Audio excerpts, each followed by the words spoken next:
maximális transz 3 napig St. Gallenben, élőben. Itt, ebben a teremben. Azonban a tudomány kimondja, hogy ami mérhető, az bizonyítható is. Most ezt fogom neked ebben a rövid videóban bebizonyítani, hogy valójában a meditáció az mérhető. Az agyhullámok teljesen megmutassák, hogy hol is tartasz valójában. Ezzel a kütyűvel élőben fogod látni, ahogy meg fognak változni az agyhullámaim, és mindjárt el is magyarázom neked, hogy mi micsoda. Itt igazából ez a piros, ez a téta állapotot jelzi az agyhullámoknak, az alfát, ez a lila, a béta, az pedig a zöld, és a gamma agyhullámok, azok pedig a sárgával vannak a diagramon megjelölve, és mit is kell nekünk ebből valójában tudni. Igazából, amikor legjobban ezek a zöld, ezek a béta agyhullámok aktívak, akkor valójában egy nagyon nagy munka megterhelés alatt van az emberi elme. Ez nem csak arról szól, hogy napközben így le vagy terhelve, hanem szinte állandóan kattog az agyunk valamin, állandóan jönnek-mennek a gondolatok, és nem vagyunk képesek az elmét lecsendesíteni. Erre jó a meditáció és az önhipnózis is. És ezt most élőben fogom nektek úgy megmutatni, hogy közben ti nézitek ezt a diagramot, és meg fogjátok látni, ahogy ez a piros és ez a lila fog legjobban majd felemelkedni, attól a többi agyhullám nem fog eltűnni, ahogy sokan félremagyarázzák, hogy most tétában vagy, most bétában vagy. Valójában ez minden agyhullám kell és része az életünknek, viszont amit tudni kell, hogy ilyenkor azok a dominánsabbak, és majd a videóból kiderül, hogy alapból sem vagyok egy ilyen izgatott állapotban, illetve nincs leterhelve az agyam, úgy egy ellazult állapotban vagyok napközben is. És ez köszönhető a hosszú éveken tartó meditációnak és önhipnózisnak. A háttérbe egy kínai zene szól, ezt csinálhatod természetesen zene nélkül is. A lényeg az, hogy el tud magad lazítani. Ezt, hogy még hatásosabb legyen, majd egy doboz légzést fogok csinálni, és avval kezdem. Ez még mélyebbre fogja vinni ezeket az agyhullámokat, és látni fogjátok, ahogy ez a görbe meg fog változni, és mindjárt mutatom, itt van ilyen, hogy statisztika, és ami itt nagyon fontos, hogy most például beszélek, és itt van a munka megterhelés, ez a legalsó görbe.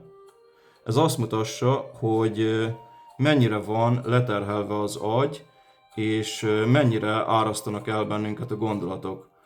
És a relaxáció az ugye pedig ez, ami az embereknél sajnos általában csak 1-2% szokott lenni, és ami fontos, a figyelem, majd meglássátok, hogy ez a figyelem is hogy fog változni a videó végére. És itt van, amikről beszéltem, ezek az agyhullámok, láthatni, hogy igen magas téta agyhullámaim vannak, amik napközben is nálam dominánsak, ami azt jelenti, hogy a mindennapjaimat egy ellazult tudatállapotban élem, nem egy felajzott béta állapotba, ami azt is jelenti, hogy szinte egész nap egy nyugodt és relaxált napjaim vannak. Egyébként most kerékpárral jöttem, és hogy feltettem, ezek a mérések vannak most, és hogy beszélek is, és most vissza fogunk menni ehhez a görbéhez, és el is kezdem a gyakorlatot azzal, hogy elkezdem ezt a dobozlégzést, majd utána leviszem magam transzba, és ti élőben itt láthassátok, hogy változnak ezek az agyhullámok. A zenét is közben gyorsan megmutatom. Nálam ez a zene szól a YouTube-on. Én nagyon szeretem ezt a nyugtató kínai zenét, amiben nincs semmi szöveg. Ez mindenkinek a saját ízlése szerint, és ahogy mondtam, zene nélkül is csinálható.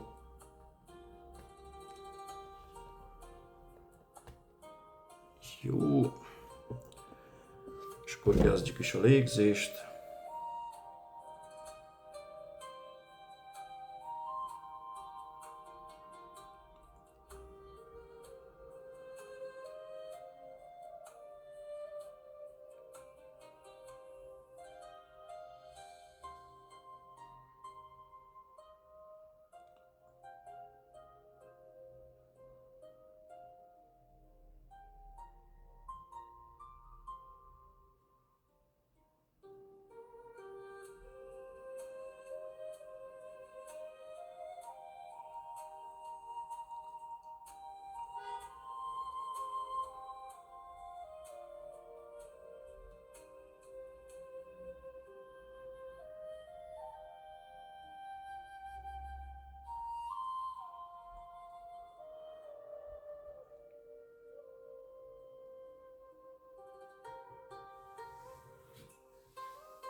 Ez egy nagyon rövid meditáció volt, viszont láthassátok a görbén is, hogy mennyire változott, és mindjárt megnézzük a statisztikát, ami ugye a figyelem az 7%-os volt, és ebben a rövid meditációban a duplájára emelkedett a figyelem.